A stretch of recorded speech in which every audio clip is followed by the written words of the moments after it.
Chair recognizes Ms. Bush from Missouri for 5 minutes. Thank you, Mr. Chairman. St. Louis and I are here today for a timely and important hearing to defend the planet itself. The acronym ESG has been used so much today already that I'd like to remind everyone what it stands for: environmental, social, and corporate governance.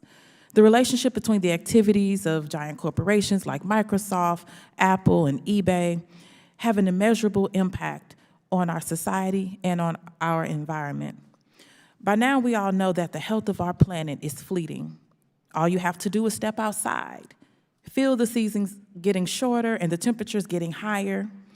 You just have to turn on the news to see the latest natural disaster devastating communities. You just have to listen to the scientists and climate experts who are telling us point blank that it is now or never. Act today or wish you had yesterday. My hometown of St. Louis ranks among the highest across the country in rates of asthma, with rates significantly higher for Black residents than white residents.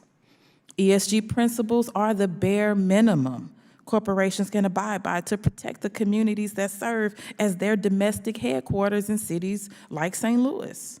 The cost of doing business should not be a lifetime of pollution for small towns and cities across this country. Mr. Frerichs, do Republican attacks on responsible investing practices actually increase the waste and mismanagement of taxpayer dollars? Yes or no? Well, and if so, how?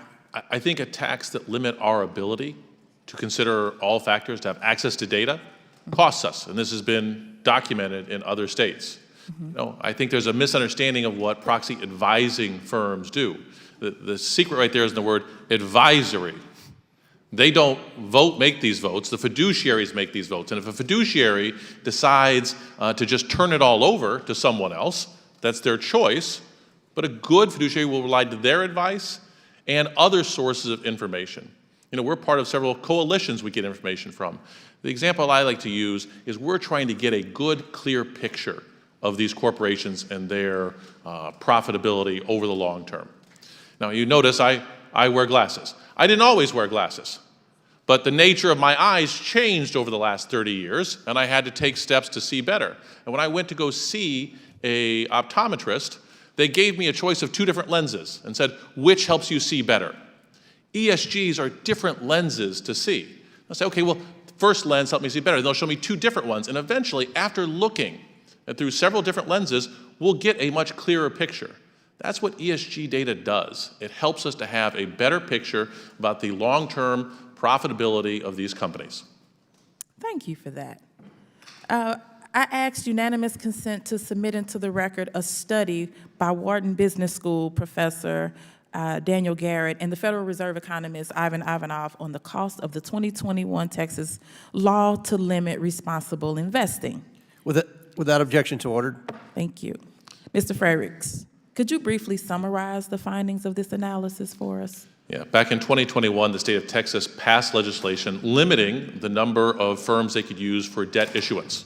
And because they limited some of the largest debt issuers, there was less competition. I find this difficult that I'm the one defending the free market and the ability to have competition and access to data and for shareholders to have rights. Because I think I heard earlier someone mention that asset owners who own utility stocks are telling them what to do, as if that's a bad thing. They are owners of these companies. What they found is by limiting competition, it was costing the taxpayers of the state of Texas an additional $300 to $500 million a year. Thank you for lending your expertise.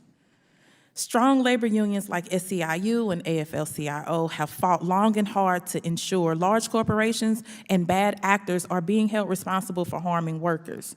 Workers should be able to determine if their state pension funds are being invested responsibly, and ESG principles are an important first step. Now, unions are on the front lines of the fight to hold corporations accountable for their continued pollution of our communities, whether fighting for paid sick leave, livable wages, workplace safety standards, and now ESG principles. We must support strong government regulations and oversight into all activities of large corporations. The federal government has an obligation to provide resources and solutions to the climate crisis at every opportunity.